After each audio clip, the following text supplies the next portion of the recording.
Vanilla Skyrim is dead. It just isn't cutting it anymore, even after 4 billion re-releases. But thanks to Modlists like this, Skyrim can live on. This isn't the game that you played in 2011. This is Mages and Vikings, a 3,000 plus mod overhaul where timing matters more than stats, where magic is instant and fluid, and yes, where even stealth archery is still disgustingly overpowered. Oblivion style spellcasting is back, baby. Thanks to the mod spell hotbar, no more fumbling with menus to cast all your spells. Keep your immersion up and just cast as you please. You can double jump off a cliff, land in combat, and drop a fireball without ever sheathing your sword. Combat?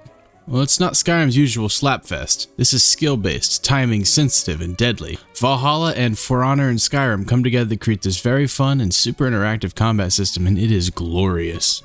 And don't worry, you stealth archer gremlins haven't been forgotten.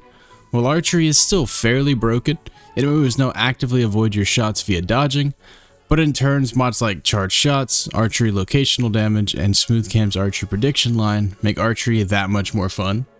This is Mages and Vikings, and after this, Vanilla Skyrim will never feel the same again. Our journey begins in a cell with a statue of Mara. This is where we meet our character for the first time, Alexandria. A Breton with a more lore-friendly look, as they are supposed to be half man, half mer, or elf. We start out as the owner of the humble breeze home in Whiterun. After gearing up quickly, we headed out towards this cheeky little bandit camp set right on Whiterun's back doorstep. But a few hiccups, as it was our first real experience with this sort of combat. The enemies were aggressive, had tactics, utilized magic and potions, and knew when to back off and wait as well. We started to slowly learn what we were doing and took out the first 2 bandits. This combat is all about chaining together attacks and combos, which you'll see when our weapon glows a reddish color and a sound cue plays. After losing to Skyblivian lockpicking for the first of many times, fucking shit, the rest of the bandits showed up to teach me a lesson, and they definitely did. Always a pleasure. I ended up dying and respawning back before I killed the bandits. With our recent very humbling experience, we started out with a new plan. Find a companion and learn the combat a bit. So we decided on Shin, the typical loser of the love triangle, but I was feeling patriotic, so I chose the Nord this time. And I'm sure glad I did, because I soon found out he bonks enemies on the head with his 2-handed loot. We wandered around southwest of Whiterun, just killing off some local wolves, mud crabs, and anything else hostile. But our fun soon came to an end when we ran into a traveling group of bandits and their chief. What do we have here? Hunters, Imperials? Oh! It was an ambush in the forest. While I did manage to take down their archer, the chief and his mage took care of me, resetting our journey back just before we ran into them. We walked back the same direction, vengeance on the mind. But while we never did find the bands again, we instead ran into a rogue ice mage, and I'm fairly certain a rogue fire mage as well, but we never did find his body though. We did, however, loot the ice mage, and oh boy did he have some goodies for us. Allow me to introduce to you the Perseus Armor. This heavy armor is absolutely badass, featuring SMP physics on the cape and the drape part of the mask. It even has a fancy Medusa looking pauldron attachment. Continuing down the path, something game-changing was about to occur. We're about to discover the most powerful thing we've found yet in Mages and Vikings: archery. With the several mods affecting it, it became quite disgusting. If you held your shot down till the bow was fully charged, it would critical hit, turning a 9 damage bow into a 183 damage fucking ballistic piss missile. And that's when it all started to spiral. I became addicted to shooting that bow, hearing the bow wind up and then release its powerful shot, one-shotting most enemies on the spot. I went on a killing spree.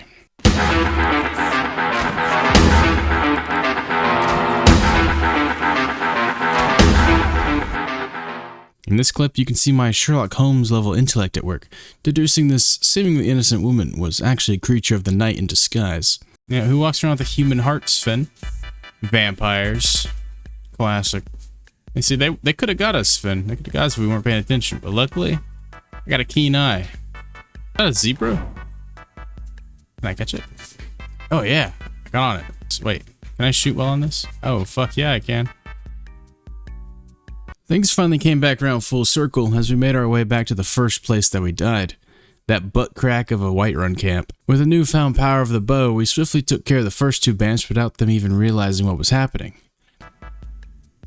Oh yeah, real clean, baby. Look at that.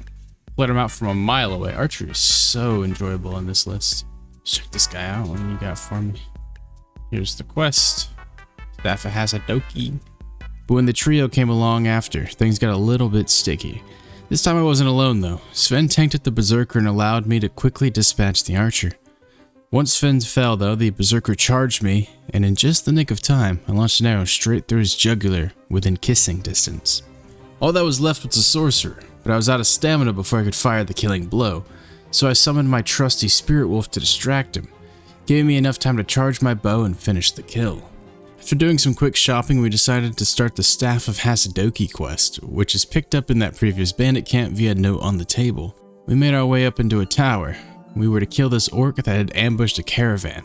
He could be quite a tough enemy, but he can't hit you when you're killing him from 5 football fields away. The quest then led us to a necromancer hideout called Brittle Shin Pass, but on the way we made a quick stop by the old fort to clear it out of the bandit scum that inhabited it. Go fuck him up.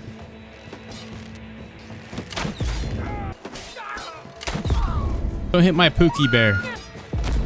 Donk. I like the travel time on these arrows. It's so satisfying when it lands. So you gonna take a shot? Are you scared? He's scared. Thief backpack. 80 gold. Where's that stealing? Not stealing, I killed him. Finally, after wiping those guys out, we headed to Brittle Shin Pass. This place was creepy, smelling of what I can only imagine to be decaying flesh and mothballs. We made our way through it, slaying the Draugr and skeletons in our path to get to the 2 necromancers. 5, 9. I'm saying by the 9 for. Just a couple skeletons, Jabrowski. We'll be fine. Alright, press onwards, Sven. Going into battle, aren't we? We sure showed them, eh? There we go.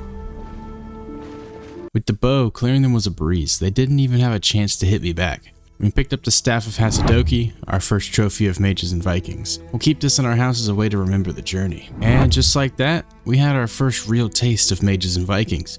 From bumbling sword swinger to unstoppable bow god, this Modlist took everything I thought I knew about Skyrim and improved on it. The combat has some proper weight and flair to it, the magic has good flow with the reduced need to go into menus, and the NPCs really fight back in ways I didn't know were possible. And we've barely scratched the surface of this 3,000 plus mods mod list. So if you thought Skyrim was done, think again. We are just beginning. If you made it this far, I just wanted to say thank you.